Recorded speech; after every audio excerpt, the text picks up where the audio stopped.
Greetings and welcome to DevPlay Divinity Original Sin. Today I want to talk and show you a bit of a special game. Special from my perspective, obviously. For most of you, it probably looks like yet another RPG out there, but I think this game is pretty special for the game industry as well. And, you know, for me as someone who tracks all the events in the early access and Kickstarter fields. This game is possible because there is a Kickstarter and there is early access, and it is what it is because there was people who backed it on a Kickstarter, and then there was people who backed it on early access, who bought it on early access, and then contributed by reporting bugs, testing it, and giving the suggestions to developers. And that resulted in a pretty awesome release in Divinity series that is, I mean, it always was a bit of a mess, you know. The release of the Divinity 2, for example, was a horrible mess, and before they released like dozen of patches, it was pretty much unplayable, unbalanced, and horrible. It's a great game, it has a great story, but man, it was a mess on release. This, on the other hand, is pretty much perfect from the beta stage, even since it was in the early access, you know, when they said, okay, this is now beta, it was so good. And now it's even better when it's released. But, you know, let me just walk you through the game and show you what it has to offer. So the stuff you see now in the background is actually the game engine. It's pretty gorgeous. I mean, it's 3D, but most of the game is sort of isometric perspective on your characters, and you don't really see them close. So let's go to the options menu and see what we have here for a 3D isometric RPG. Okay, so video options. That is, I can say, pretty damn impressive for a 3D isometric RPG that, you know, usually look at your characters from quite far away. You have ambient occlusion, screen space reflections, depth of field, motion blur, God rays, bloom, and then, like, okay, I don't really have the NVIDIA anti-aliasing options here, but they are here as well, so there's some crazy amount of post-processing. Nice shadows, texture filtering, and then look at this. You have a display selection, you have a hell of a lot of resolutions. I'm pretty sure it will support more, but that's all that my display supports actually. You have actually the borderless windowed mode, which they call fake full screen, but whatever. And then you have different VSync options with double or triple buffering, which is always nice as well. And you can frame cap if you want to 60, 20 or even 10 FPS. I'm not sure why we want that, but well. Okay. So audio settings, yeah, you can pick the audio quality. You can tweak 5 different sliders, including voice, ambient music, FX, and video. I mean, not many games can boast that, you know, that they have 5 audio sliders. Of course, fully rebindable controls, and wait, let's close it. And then you have different game options, like, you know, you can actually say if you want to play online or not, if it's going to be public or invite only, if it's LAN connection or direct connection. So this is something pretty crazy. Obviously difficulty, dialogue options, audio settings like subtitles, user interface scaling, that's always good to have, you know. I'm playing on a pretty huge monitor, and I usually like to have my UI scaled a bit. I mean, this game has a pretty fine-grained UI, so I don't really need to scale it, but sometimes you do want that, and it's good that they give it. So for people who has a poor eyesight, that's always a cool thing, right?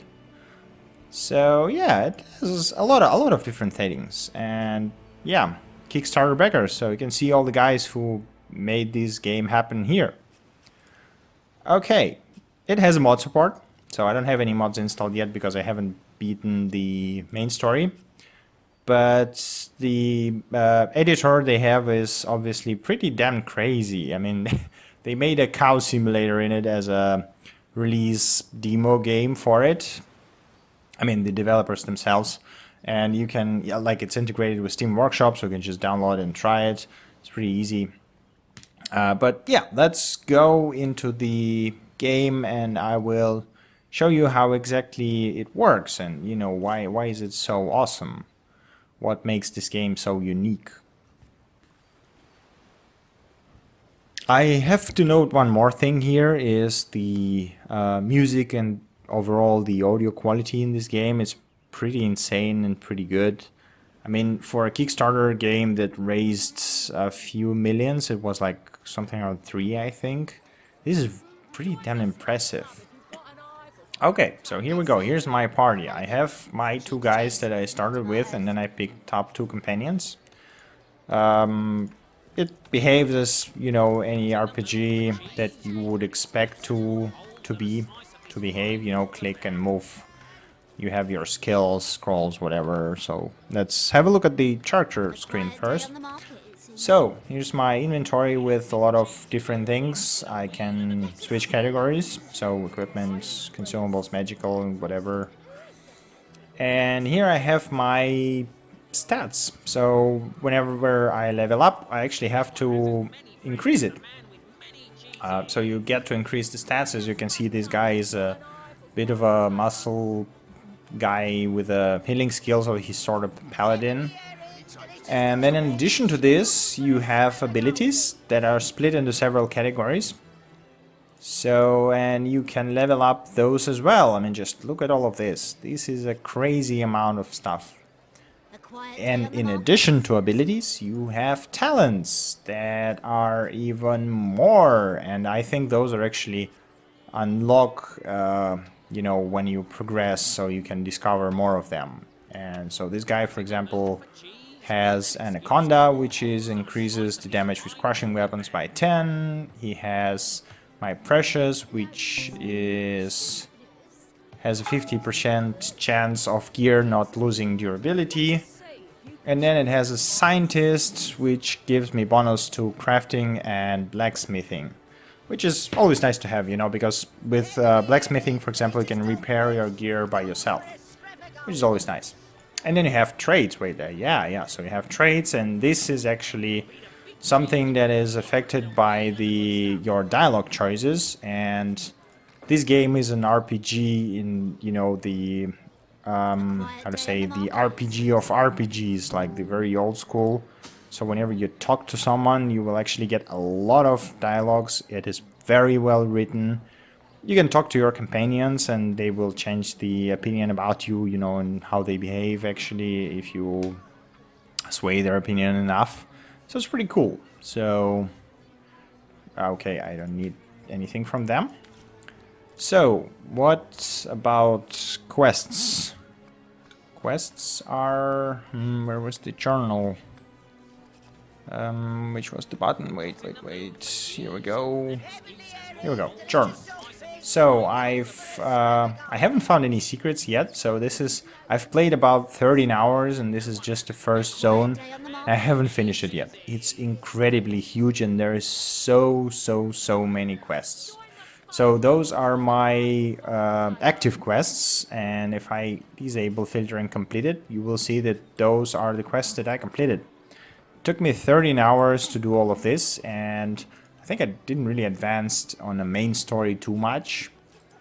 So you can actually see all the dialogues that you've done here. I don't think that you can see like all of them, but at least some like history, like past 10 or so maybe. So here we have a map.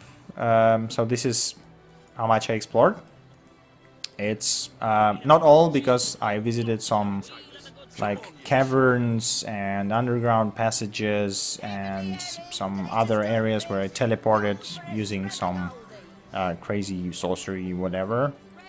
And then I have recipes. So the crafting in this game is pretty sophisticated, and well, the recipes is actually presented in a plain text, so you have to read them and, you know, like figure out what exactly you need to do. But the crafting works in a way, let's drag that to the center, in a way that, okay, ingredients, so let's see if I can actually mix something together. So what you do is you just drag, okay, we have empty vials, yeah, we have empty flasks. You can drag, nope, I don't have enough crafting. Okay, there was some fungus that you can actually put in there, and they will make you a potion. Do I have them left? Arrowheads. Yeah, okay, arrowheads. Arrowheads should work. I should have some shafts. Arrowheads. No, no. Let me see. Can I do this? Nope. Can I do... Oh yeah, I can, for example... Okay, let's take all, and then I have a hammer somewhere. Hammer... No, where's the hammer? I had it somewhere, I know. Oh yeah, here, I have repair... No, repair hammer is not what I want to use. Is there... by arrow... Yeah, okay, I can show you this crafting, so I know for a fact that this works. So say I found a branch, yeah, it's a one-handed weapon that is pretty crappy, it doesn't really do much damage, and I think it's still better than your starting stuff, but, you know, it's not very good. So, and then I have, yeah, there, so let's put it here. And then I have some nails, so we can actually mix them. And I will get nail fortified branch. So let's do this. And the thing about crafting is the more you do it, the better you become at it. And obviously you can level it up, and the better your resulting thing will be. So you can see that I now have crafted the branch that is more powerful, at least in the base damage, than my one-handed club that I have. If my club wouldn't have this earth damage and some additional modifiers, this branch would be better. So it's, you know, it's worth investing into the all that stuff. Okay, so this is crafting, and then you have skills. Let me remember, where was this skill panel? Where was it? I think it was K or something. Yeah, here we go. So skills are split into separate categories. Let's see, we'll put it here, and then we open the menu screen. Okay. So skills are split into separate categories, and you have to actually learn or like acquire those categories through the abilities. So let's see, skills. As you can see here, I have 1 point in hydrophobis. That means I can learn 3 hydrosophist skills. So I have only 1 now, which is minor heal. Obviously you can forget it and replace it with something else. I have man at arms, so this is what he's pretty much best at. And then I have a special, which is staff of magus, which is not very useful for a melee guy. And then I have my companions, and yes, I do have to level them up manually. So I actually, I mean, you equip, you level them up, you give them traits. I don't even have all the armor equipped actually now for them. Okay. Oh, wait, there was a skill there. I saw that dot, or maybe I didn't have anything good to pick up. 1 skill, okay, this is who? This is Jahan, my mage. I can pick some, yeah, but I want to... Where's he? He's here. So, what skills does he actually have? So he has some... Geomancer, Hydrophist, and Aerotheurge. I hope I read that correctly. Okay, do we want to take something else? No, I guess we will save the skill and take something better. Alright, but yeah, let's talk to someone actually. So, hey, come on, come here, let's talk. Okay, he's just a trader, so we can trade to him. Well, he doesn't have anything good to offer, which is not particularly good, so let's, yeah, goodbye. Okay, let's go and try to find a fight, shall we? Okay, so, yeah, I mean, most of the time, actually, in this game, you will spend in the dialogues, and there is an incredible amount of them, as I already mentioned, and they are very well written, like, all of them. I haven't seen like the dialogue that wouldn't be interesting even once. all of them are pretty amusing, and you know, some of them are very intriguing, and it's very, very fun dialogues. The downside of it, well, I mean, I wouldn't call it downside, but you know, some people are just not really into that stuff, is that you have to read a lot. Like, and by a lot, I mean a lot. So out of 13 hours, I spent maybe 10 reading, no, not 10, maybe less, maybe 8 hours reading dialogues. Okay, let's see. Well, hello there. What does she have to tell? What she can tell us? I won't spoil the storyline. Okay, she doesn't have anything Until we meet again. interesting to tell. I won't spoil the storyline, so if you want to know what's going on, it's a really good one, and if you want to find it out for yourself, just get the game and play it. So because it's just very good. Okay, let's try to find someone to kill. Let's see what we have here. Did I export everything? There's this cave, I think, was there. I need to show you the combat, so this is the last part of the basically of the game mechanics. This is all we have. Water. Is that something? No. Okay. Let's see.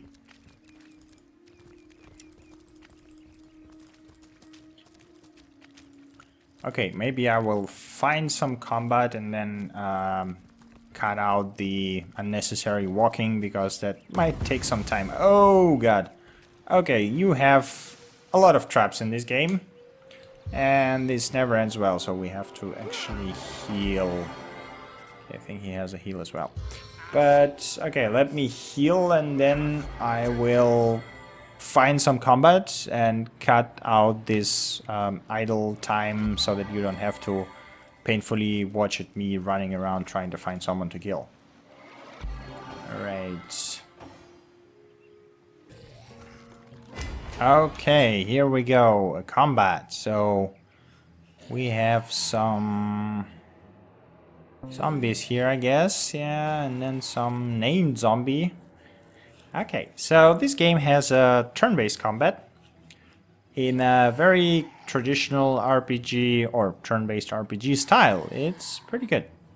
So I have 2 melee characters and 2 mage characters in my party, and as you can see, you have action points which you can spend doing stuff. So, and the coolest part about this game is that actually there are different elements that interact between each other. So for example, there is poison around them, and if I blow it up, did I miss the poison? Yep, I did miss the poison. So if I actually aim at the poison, it will interact with the fire and will blow up.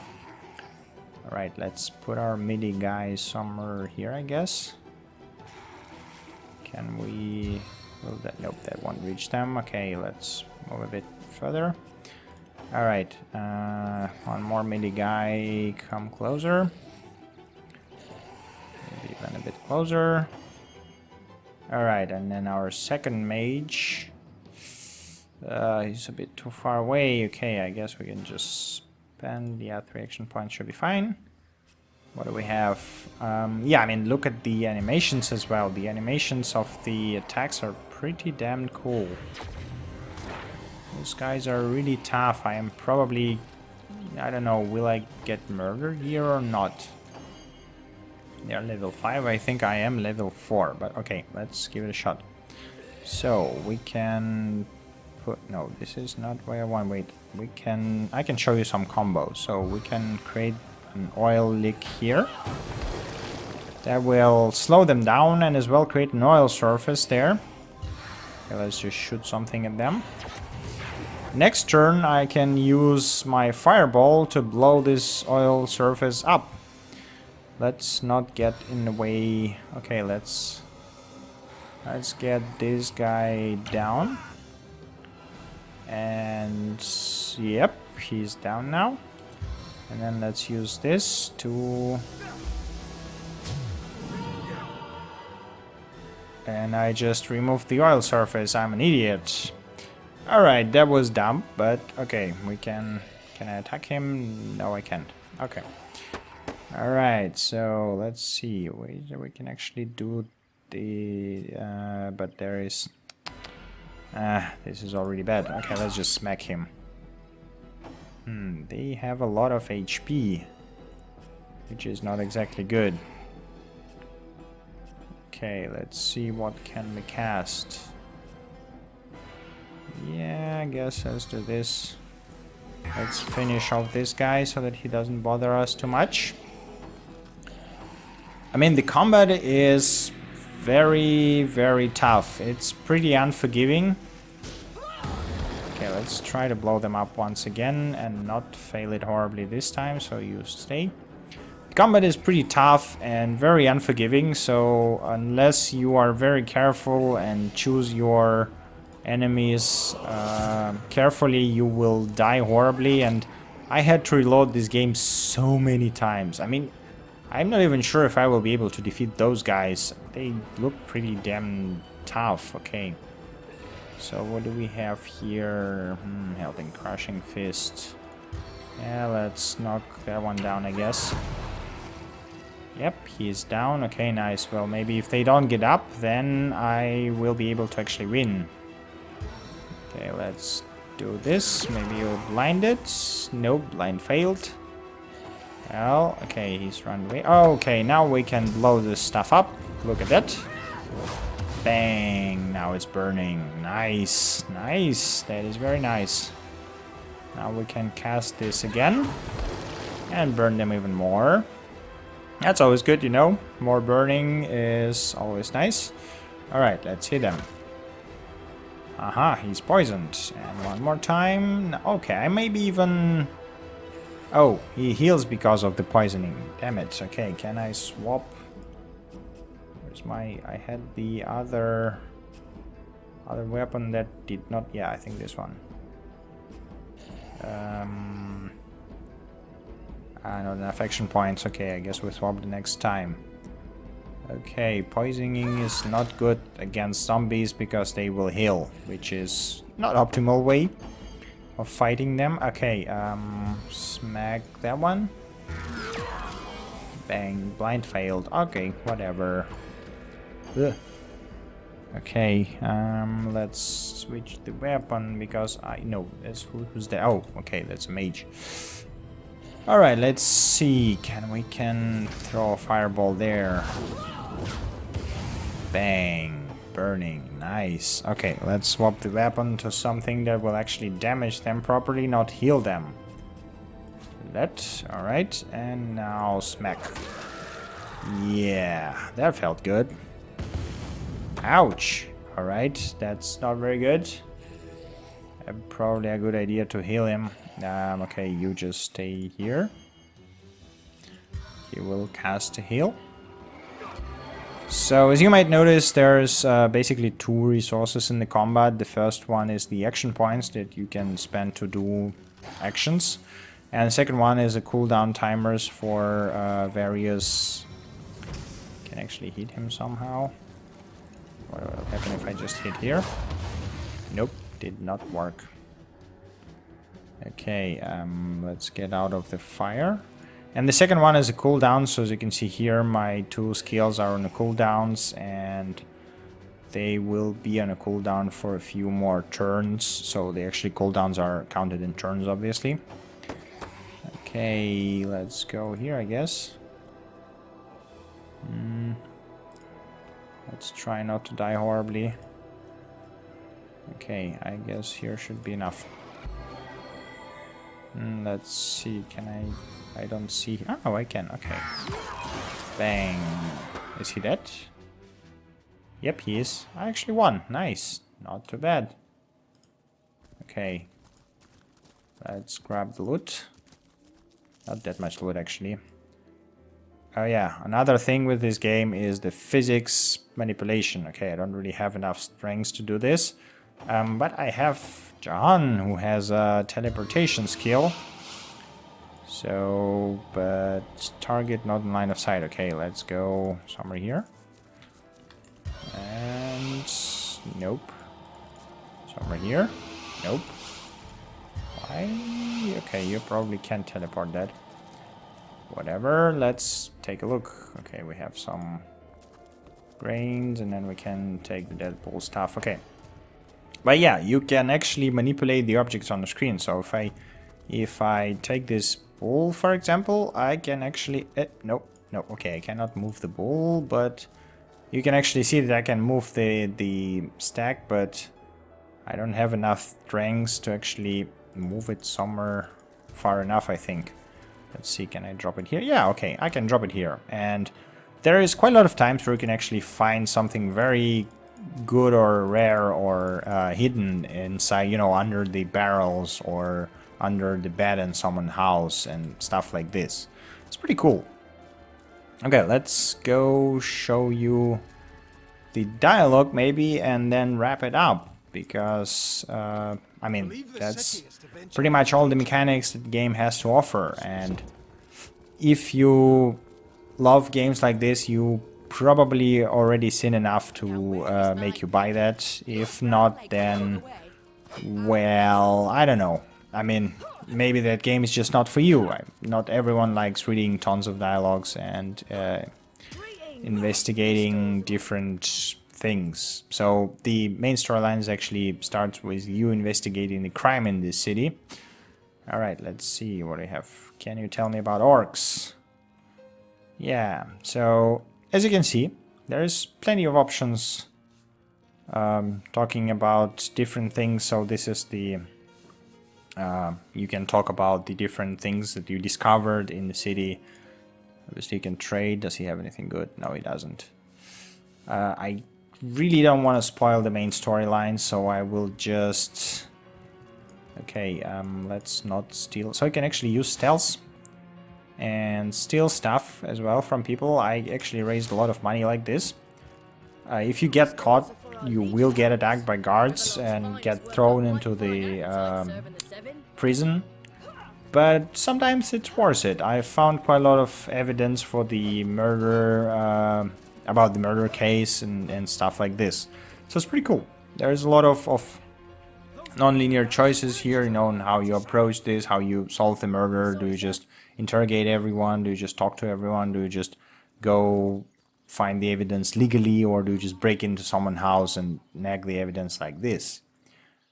But yeah, that's an amazing game, and I'm really glad that there is a Kickstarter and that there is an early access that allowed this game to happen.